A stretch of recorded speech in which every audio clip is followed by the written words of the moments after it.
하나님, 이 시간 예수 그리스도께서 우리 심령 깊은 곳에 좌정하시사 주님만 집중할 수 있는 시간 되게 하여 주시옵소서. 예수님의 이름으로 기도드립니다. 아멘.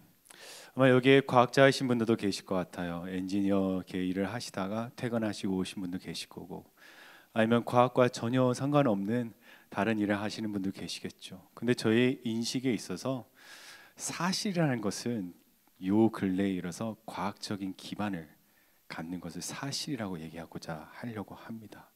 증명해내라는 거죠. 증거를 달라고. 근데 사실 과학적인 사실도 시대에 따라 변하는 거 아십니까? 발견되지 않는 사실이 발견되면 이전에 진리처럼 여겨졌던 사실이 전혀 사실이 아닌 걸로 증명이 되면서 다른 사실이 그 사실을 뒤덮고 새로운 사실을 향해 과학은 계속 진보해 나가죠. 그러나 진리는 그러하지 않습니다. 왜곡된 사실이나 추측에 기반한 것은 진리라고 부를 수가 없죠.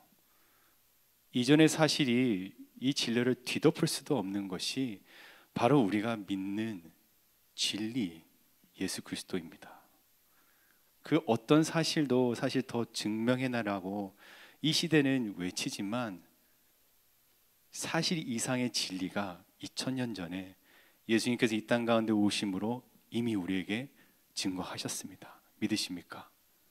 성경에 기록된 말씀대로 예수님께서는 우리 죄를 위해 죽으셨고 장사되셨다가 성경의 말씀대로 3일 만에 죽은 가운데서 부활하셨습니다. 진리인 것을 믿으십니까? 믿으십니까? 그럼 진리가 여러분들에게 능력을 줄 줄로 믿습니다. 그 믿음의 선포 때문에 우리가 이 자리에 모일 뿐더러 세상 가운데 빛의 자녀로 살아가는 유일한 근거입니다. 다른 사람들은 여러 가지 사실로 여러분들이 믿고 있는 진리가 어떻게 진리라고 나에게 증명해봐라고 할 수 있겠죠. 그러나 오늘 말씀을 통해서도 세례 요한을 통해서도 예수님께서 말씀하시는 것은 내가 곧 진리이니 나를 정확하게 알아보고 믿는다면 세례 요한보다 더 큰, 물론 하늘나라에서 지극히 자일 수도 있겠으나 그보다 더 큰 자니라 라고 축복하십니다. 믿으십니까? 우리가 물론 여러 예언자들과 여러 성경의 위인들을 바라보며 우리가 공부하고 묵상하고 배우는 점이 많죠. 그러나 예수님께서 여기서 상대평가하는 기준은 얼마만큼 뛰어난 영향력과 능력을 갖고 있느냐에 대해서 세례 요한도 여기 껴서 비교하는 것이 아닙니다. 얼마만큼 나를 정확하게 보고 있느냐, 그 기준만 가지고 저와 여러분뿐만 아니라 성경의 구속사 관점에서 봤을 때 아브라함부터 시작해서 말라기에 이르는 말라기 선지자 이르러 그 후에 많은 선지자와 예언자들과 사도들까지 이르러 우리를 평가했을 때 지금 여러분들을 더 큰 자라라고 축복하십니다. 이거에 대해서 오늘 말씀을 통해 계속 설명해 나가겠습니다. 세례 요한을 통해서 예수님께서 하시는 것은 그가 그 당시에 물론 잘못된 메시아관을 가졌음에도 불구하고 칭찬하는 유일한 이유는 하나님께서 세례 가운데 비둘기같이 그의 머리에 임하는 것을 그가 보고 메시아함을 인식했기 때문에 칭찬을 하십니다. 오늘 말씀의 18절에 20절에 보면은 이제 문맥상 우리가 배경을 잘 알고 있죠. 헤롯에게 감옥에 감금돼서 물론 그가 아내를 취한 자기 형의 동생 빌립의 아내 이제 헤로디아를 아내로 취한 것에 대한 계속해서 지적을 한 것을 그가 안 좋게 여겨 감옥에 투옥시킨 세례 요한이 자기의 미래의 생명이 어떻게 될지 모르는 상황에서 불안하니까 제자들을 예수께 보내죠. 내가 분명히 메시아인 것을 확신하는데 과연 그가 그 사람 맞냐? 근데 여기서 문맥적인 부분이 이해가 필요합니다. 왜냐하면 세례 요한이 예수님을 봤을 때는 보라 하나님의 어린 양이다라고 외치고 지목을 했어요. 그러나 여기서 한 가지 더 그가 생각했던 건 뭐냐면 세상 죄를 지고 가시는 하나님의 어린 양이라는 거예요. 여기서 재미난 부분은 세상 죄를 지고 가시는, 이렇게 얘기하면 우리는 우리 죄를 위해 죽으실 분이구나라는 대속죄의 관점으로 이해할 텐데, 원어적으로 보면은 take away the sins of the world라고 되어 있어요. 그 말은 뭐냐면 정말 다윗 왕 같은 메시아가 재림하여 이 세상의 죄를 심판하는 자로 왔다라고 선포하는 세례 요한의 믿음이었습니다. 그가 어떤 맥락에서 이 말씀을 선포하고 있었을까요? 바로 이사야서 35장 61장의 말씀이죠. 왜냐하면 은혜의 때에 메시아가 왔을 때는 물론 회복이 있습니다. 치유가 있어요. 억눌린 자가 해방이 돼요. 근데 문제는 뭐냐면 동시에 있던 것이 원수를 갚으시겠다는 하나님의 약속의 말씀이었습니다. 구원도 있고 해방이 있으면 동시에 하나님의 심판도 있을 거라. 근데 이걸 전적으로 세례 요한은 믿었습니다. 근데 보는 거를 확인해 보니까 분명히 그런 기적이 일어나고 있습니다. 아픈 자가 회복되고, 다리를 저는 자가 일어나고, 죽은 자가 살아나고, 분명히 하나님의 때가 온 것 같아요. 근데 보니까 심판이 일어나지 않아요. 그가 기대했던 것은 나는 회개를 위해 물로 세례를 주지만 나 이후에 올 자는 나보다 더 위대한 자니 분명히 불로 그 다음에 성령으로 세례를 줄 거라고. 불은 얘기는 뭡니까? 심판이 있을 거라는 거예요. 근데 감옥에 갇힌 상태에서 드디어 헤롯도 없어지고 로마 제국도 없어지겠지 하고 기다리는데 아무 소식이 없는 거예요. 얼마나 당혹스럽겠습니까? 그가 그래도 최대한 말씀에 기반하여 하나님의 어린 양이로다라고 지목을 했는데 그 또한 온전치 못한 메시아관을 갖고 있었다는 거예요. 그런데 여기서 잠깐 우리가 묵상할 수 있는 부분이 있어요. 우리 또한 그런 갈등 속에 살고 있지 않습니까? 구원을 노래하지만 우리를 힘들게 하는 악인들을 봤을 때 주님, 왜 가만히 계십니까? 왜 가만히 계십니까? 나의 믿음을 도전하는 내 주위에 있는 많은 악인들을 어찌 그저 바라보며 방관하고 계십니까? 공의로운 하나님이여, 왜 가만히 계십니까? 그렇게 기도하는 분들 계시지 않습니까? 특히나 이 어려운 시대에 사는 우리에게 있어서 크리스천이라는 이 선포가 믿음의 고백을 할 수 없을 정도로 우리는 더 이상 자유롭게 얘기할 수 없는 시대에 들어가고 있을 때 회사나 여러분들 환경이나 그곳에서 조용히 하라고 정식적, 심리적 핍박을 하며 여러분들을 압박하고 있지 않습니까? 그런데 주님 어디 계십니까?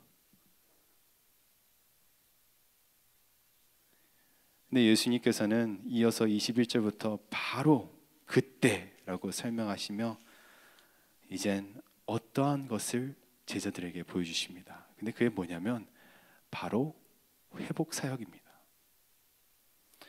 우리 21절 말씀 함께 다시 보겠습니다. 기록되기를 바로 그때 예수께서 질병과 고통과 악한 영들에게 시달리는 사람들을 많이 고쳐주시고 보지 못하는 사람들도 볼 수 있게 해주셨습니다. 사실 바로 대답해줘도 됐을 것 같아요. 성경책을 아니면 문서를 펴가지고 보라고 설명해 줄 수도 있겠죠. 최대한 예의를 갖추면서 최소한은 어떻게 보면 비유를 통해 설명할 수도 있겠죠. 근데 행동으로 보여주셨습니다. 예수님께서는 그들에게 보여주고 싶은 건 다 하나였습니다. 하나님 나라가 임했는데 심판이 아니라 구원의 때가 임했다는 거예요. 질병과 고통과 악한 영들을 시달린 사람들을 고쳐주시는 가운데 그로부터 해방시켜 주시고 특히 보지 못하는 사람들을 보게 해주시는, 그리고 이 소식을 보고 들었다라고 정의를 내리며 그들에게 가서 전하라라고 22절에 얘기하는데 이렇게 얘기합니다. 돌아가서 너희가 여기서 본 것뿐만 아니라 들은 것을 요한에게 전하라. 사랑하는 여러분, 여기서 예수님께서 우리에게 그토록 보라고 들으라고 말씀하시는 것이 무엇입니까? 심판입니까? 아니요, 구원입니다. 왜냐하면 요한복음 12장 46절에서 47절 말씀을 저희 함께 보도록 하겠습니다. 예수님께 있어서 굉장히 중요한 부분입니다. 같이 읽겠습니다. 시작. 나는 빛으로 이 세상에 왔다. 나를 믿는 사람은 누구든지 어둠 속에 머무르지 않을 것이다. 내 말을 듣고 지키는 않는 사람이 있다 해도 나는 그 사람을 심판하지 않는다. 나는 세상을 심판하러 온 것이 아니라 구원하러 왔기 때문입니다. 믿으십니까? 근데 저희는 여전히 갈등 속에 있어요. 어쩌면 하나님이 조용히 계시면 저희가 말씀을 가지고 그 사람을 심판하려고 할 때도 있죠. 정죄하는 것이죠. 훈계하는 것이죠. 그런데 예수님은 우리에게 행동으로 보여주십니다. 바로 그때에 갈등과 질문이 계속해서 난무할 때 보여주십니다. 나는 세상을 심판하러 온 것이 아니라 구원하러 왔다. 사실 보고 듣는 것 매우 중요합니다. 저는 어렸을 때 제 모교의 목사님은 저에게 많은 것을 보여주고 들려주셨어요. 근데 어렸을 때라 잘 기억이 안 나요. 근데 참 신기한 것은 보고 들은 거 어디 안 가더라고요. 제 인식 속에 잠재되어 있어서 성장하고 목회하는 가운데 그분이 보여주고 들려준 거 그대로 똑같이 따라하더라고요. 오늘 이제 우리 차세대 교사 한 분이 저에게 얘기해 주더라고요. 현준이와 희준이를 보니까 목사님, 희준이가 형을 따라하는 것 같아요. 이렇게 누군가가 뭐 이렇게 뺏고 그러면 야! 이런대요.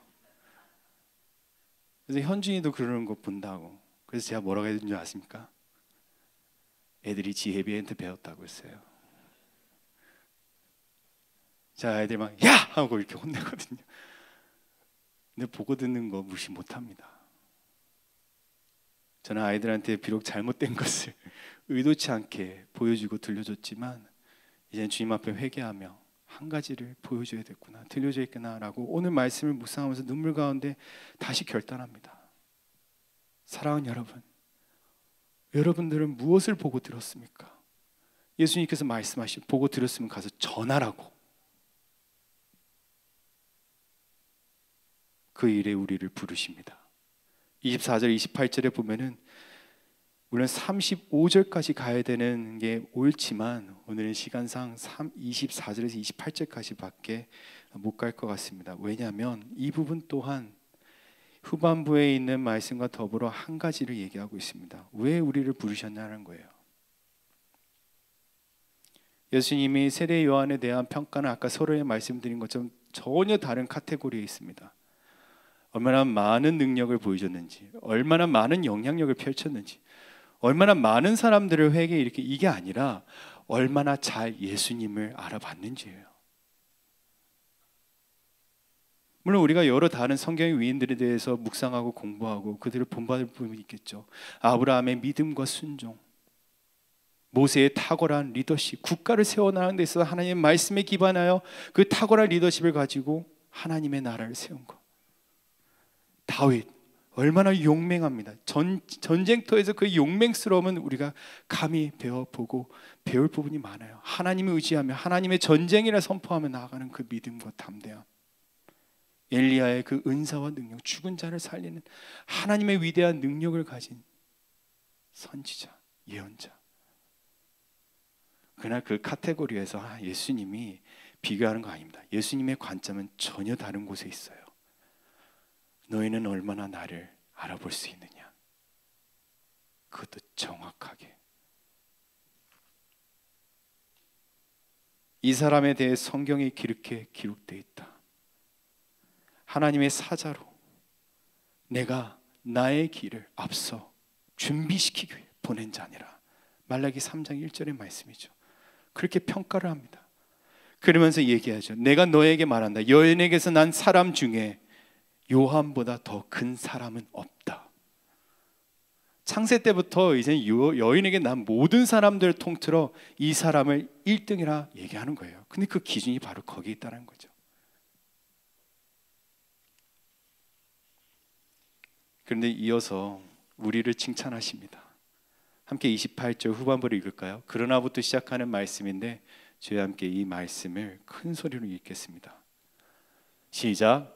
그러나 하나님 나라에서 가장 작은 사람이라도 요한보다 더 크다. 그 여러분인 줄로 믿습니까? 아멘이 크지 않는 거 보니까 좀 반신반의하시는 것 같아요. 내가 어떻게 요한보다 더 커?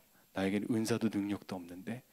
사랑하는 여러분, 예수님께서 부활하시어 승천하신 다음에 성령을 보내시어 여러분들에게 단 한 가지는 확실하게 믿게 하셨어요. 바로 나를 위해 죽으신 예수 그리스도, 그리고 죽은 가운데서 부활하신 예수 그리스도. 이거는 신학자들만 믿는 것이 아니에요. 지극히 작은 자, 지능적으로 조금은 부족하더라도, 심지어 제가 장애인 사역을 했는데 그들도 영혼 가운데 이거를 믿을 수 있더라고요. 논리가 아니라 영혼의 외침 속에서 믿게 되는 진리입니다. 과학적인 사실을 근거해서는 이걸 믿게 하라고 한들 진리보다 더 무겁겠습니까? 아니요. 이건 영혼 속에서, 성령의 감동 속에서, 말씀에 근거하여 믿으니 이것이 우리에게 더 큰 사람이 될 수 있는 능력이 된다라는 것입니다. 믿으십니까? 위축되고 좌절되고 세상 한가운데서 나 영향력 없다 생각하시는 분들, 주님의 이름을 축복하오니 예수 그리스도로 만족하십시오. 예수님 관점에서는 당신은 큰 사람입니다. 큰 사람이에요. 믿으십니까? 믿지 않는 것 같아요. 세상의 기준은 어디 있습니까? 세상의 기준은 돈과 권력과 외적 아름다움, 젊음의 패기, 그 다음에 소통되는 문화의 능력. 그러나 하나님 나라에서 예수님께서 말씀하시는 그 위대함은 딴 데 있습니다. 네가 나를 믿느냐? 내가 하나님의 아들인 거 믿느냐? 내가 너를 위해 십자가를 지었다는 거 믿느냐? 그리고 사망의 권세를 이기고 위해 내가 죽음 가운데서 부활한 걸 믿느냐? 그 믿음의 선포 가운데 능력이 있는 줄로 믿습니다.